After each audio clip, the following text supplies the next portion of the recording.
Oi pessoal, bom dia. Hoje finalmente a gente vai começar o nosso olhar para a genética. Então ele fica aqui, né, nesse período formativo, no terceiro ano do médio, no terceiro bimestre, porque acaba sendo a genética o olhar das avaliações, né? Elas acabam sendo é uma das ciências mais decorebas da biologia, às vezes do jeito que é cobrado em algumas avaliações. Então, você não vai lembrar o genótipo da crista da galinha o resto da sua vida, mas quando você faz exercício aqui, logo depois para esta prova, isso fica mais fresco na sua cabeça e pode te ajudar nessas etapas aí de provas. Então, genética fica aqui nesse terceiro bimestre e eu tinha um trabalho bem maior com genética e esse ano vai ser o primeiro ano que a gente vai inverter algumas coisas. Então, eu sempre começava genética assistindo um documentário da BBC que apresenta todos esses cientistas em escala cronológica e sua importância no estudo da bioquímica da célula para chegar ao que a gente conhece como genética, DNA, material genético. Então, esse ano a gente vai inverter porque a gente acabou de assistir um filme, né? Então, se eu peço um filme de atividade, peço outro filme, vai ficar muito filme na sequência. Então, a gente vai interromper, assistimos o Divertidamente, fizemos a atividade do Divertidamente e agora a gente vai começar a falar de genética, os conceitos básicos. Mas, saiba que esse aspecto histórico desses cientistas, então, Mitchell, Boveri, o Griffith e o Avery juntos no mesmo experimento. A Rosalind Franklin foi uma pessoa completamente injustiçada pelo chefe dela. Esse calhorda, ele tem cara de calhorda mesmo, né? Esse aqui, ó, que é o Wilkins, tá? Que passou a foto que ela está segurando para esses dois aqui, o Watson e o Crick. Então, só faltou falar do Gary, um fofo.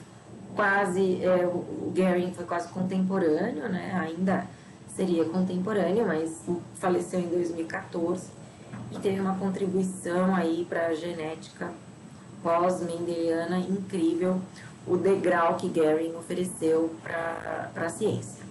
Então a gente vai estudar esses cientistas porque eles são muito marcantes no que eu disse, no estudo da bioquímica celular e no desenvolvimento do que hoje a gente chama de estruturas celulares e material genético.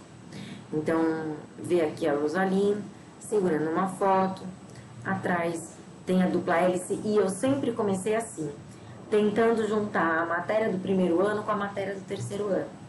Então, e toda vez que eu faço isso, eu vejo que os alunos não conseguem abstrair muito bem, não conseguem puxar esse, puxar lá, sem ter uma pequena introdução.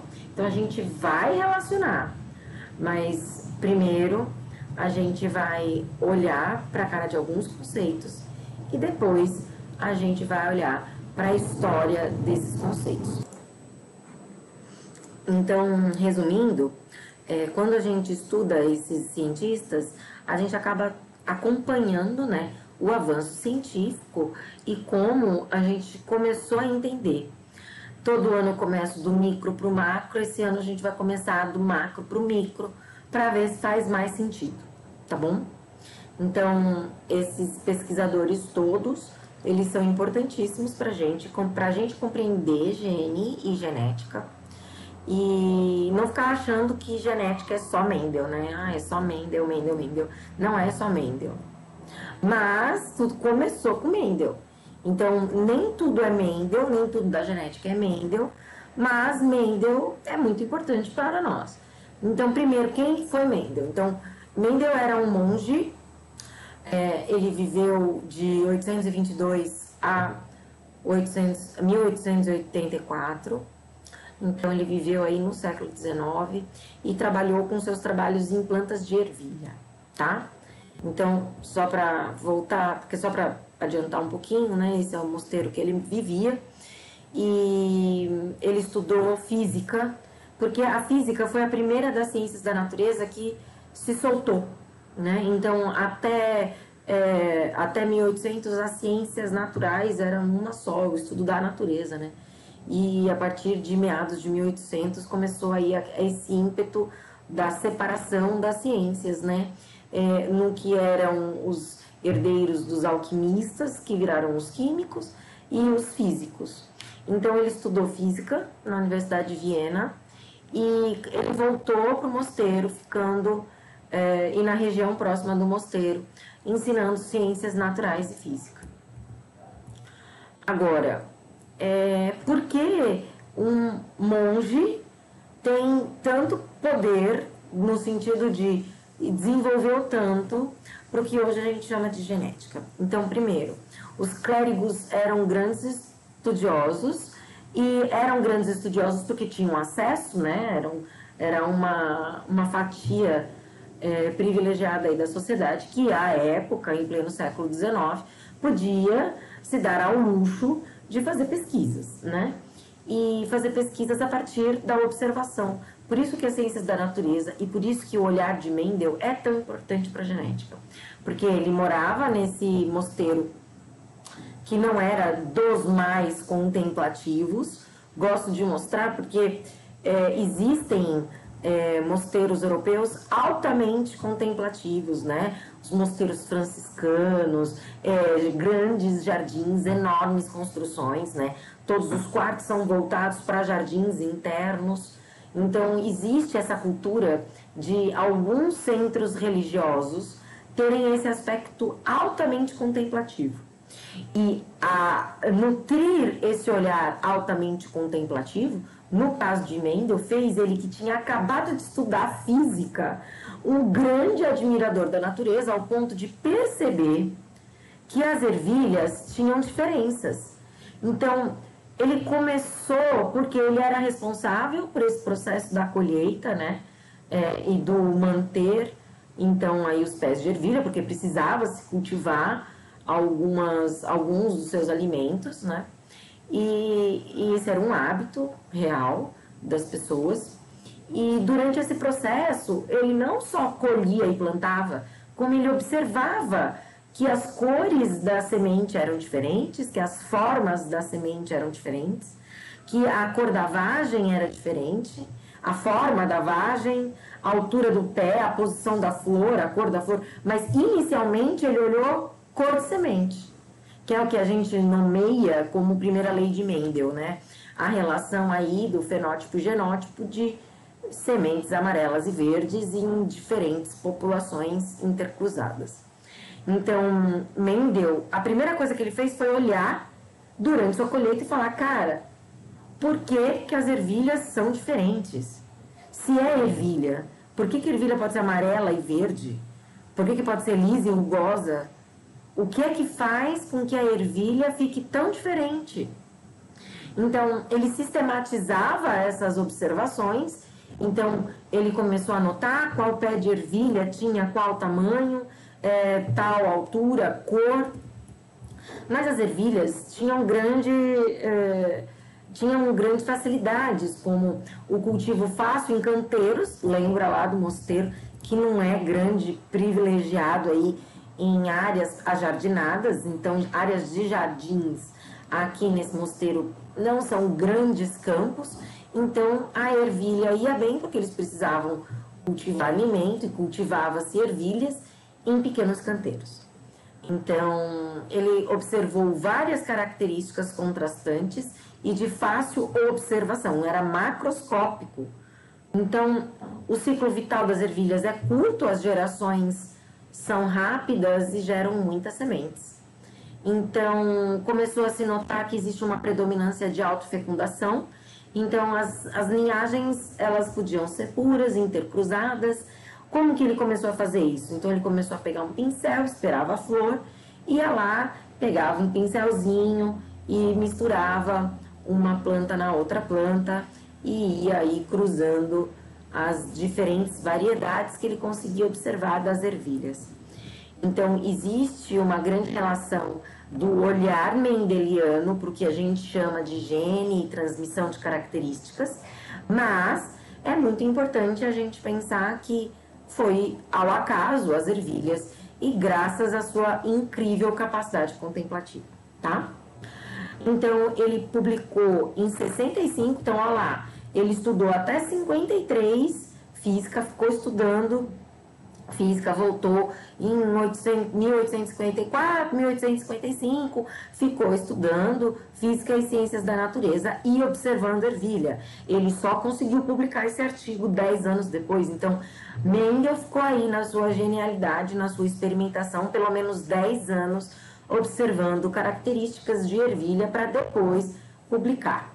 Então, esse primeiro artigo dele foi completamente ignorado em 1865 e só a partir de 1900, quer dizer, ele já tinha morrido, porque ele morreu em 1884, só depois que ele morreu é que vários pesquisadores confirmaram o que ele tinha tratado nos experimentos com plantas híbridas que ele publicou aí em 1865. Que bom que ele conseguiu publicar. Que bom, né, que ele era um desses privilegiados que tinha essa capacidade de pleno século XIX conseguir organizar as ideias e gerar uma produção bibliográfica e publicar. Então agora a gente vai falar um pouco de vocabulário gênico. Então, o que é que foi que Mendel descobriu? Mendel descobriu o que a gente chama de gene. Então, Mendel foi que falou que existe uma característica que a gente passa para os nossos herdeiros e que vem dos nossos pais. E esse pequeno pedaço que comanda uma característica a gente chama de gene. Então, aqui a gente pode ver um exemplo de que gene é um fragmento de DNA que pode ser transcrito na síntese de proteína, quer dizer, aquele material genético que você viu lá no seu primeiro ano, organizados em bases nitrogenadas, né? Então, você viu lá as séries das bases, são transcritas, né, na síntese proteica. E isso é feito a partir do DNA. Então, um fragmento dessa dupla fita, comprida, enorme, que tem nas nossas células, o fragmento que comanda uma célula, a gente chama de gene. Seguindo essa sequência, o gene tem uma posição dentro desse DNA.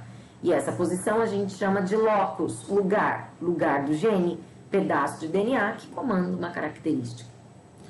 A gente chama de alelo cada gene que a gente recebe de cada um dos nossos pais. Então, nos cromossomos homólogos, por exemplo, que é o cromossomo 1 com 1, porque somos bichos diploides. Então, quando nossas células vão se dividir, o nosso material genético se organiza em pares para que aconteça o fuso, né? Puxa essas cromátides gênicas para as periferias celulares e as células se dividem.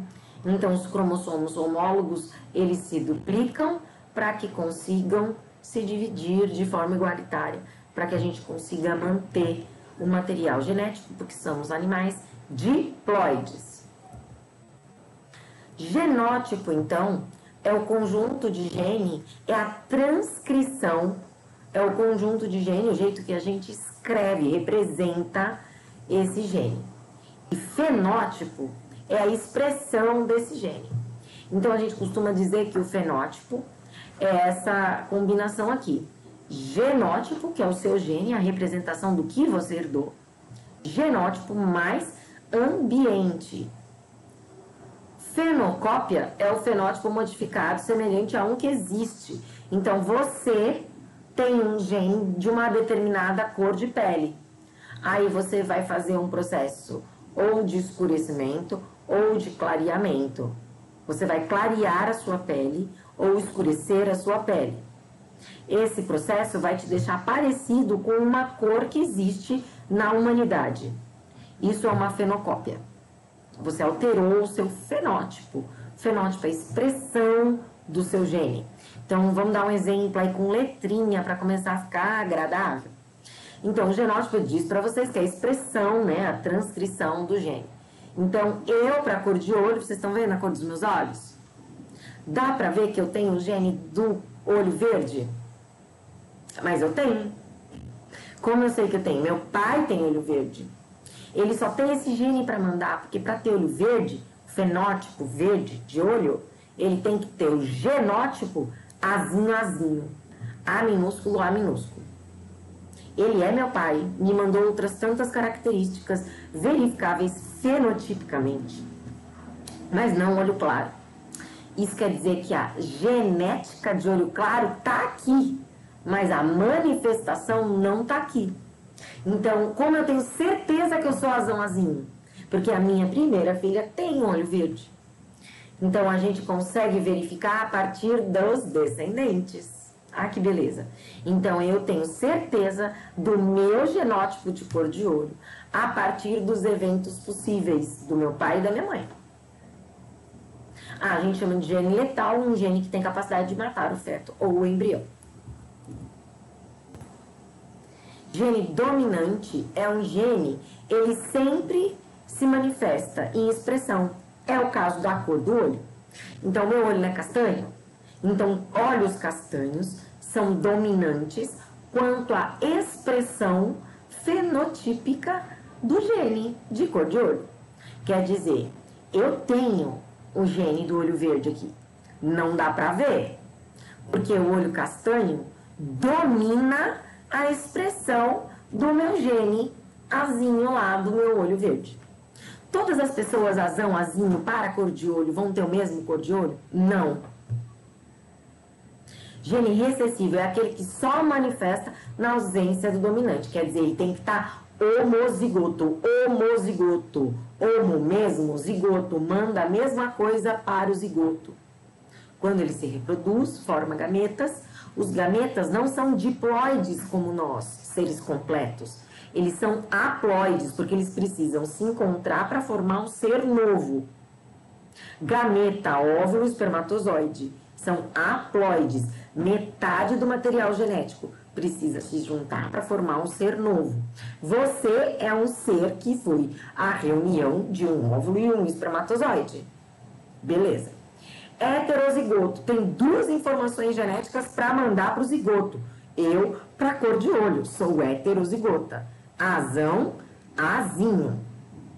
Azão, azinho, mas quem é que manifesta? Azão, porque ele é dominante. Quem é o recessivo para cor de olho? Azul, verde, cinza. Então, a gente chama de puro, pela nomenclatura antiga, o homozigoto. E híbrido, o heterozigoto. Esse é o diagrama de Punnett que a gente constrói para chegar nas porcentagens genotípicas a partir de um cruzamento possível. Então, a gente sinaliza aqui a mãe e o pai e coloca os genótipos das pessoas. A gente junta isso aqui, então azão com azão fica azão, azão. Então, veja, essa mulher produz esse gameta e esse gameta. Ela só tem essa opção, homozigoto. Esse pai, eu falei mulher, mas não precisa necessariamente ser mulher, porque a gente faz exercício com tudo quanto é bicho possível.